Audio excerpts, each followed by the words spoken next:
Δράση για την Παγκόσμια ημέρα κατά της βίας των γυναικών.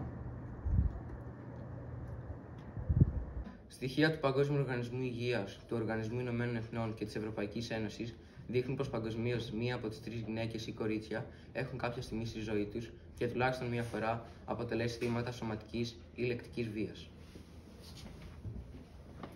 Περισσότερες από 5 γυναίκες δολοφονούνται κάθε ώρα από κάποιο πρόσωπο της οικογένειάς τους.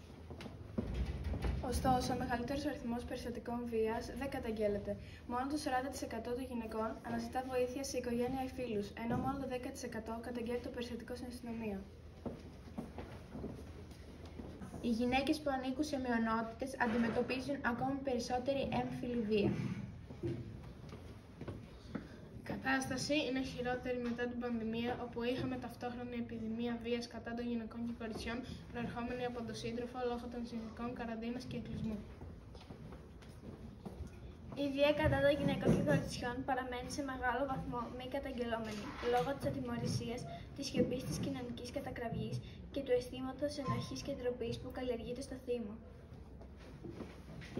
Η φετινή καμπάνια είναι αφιερωμένη στην πρόληψη της βίας κατά των γυναικών και κοριτσιών. Το δικό μας μοναδικό όπλο είναι εκπαίδευση και ενημέρωση.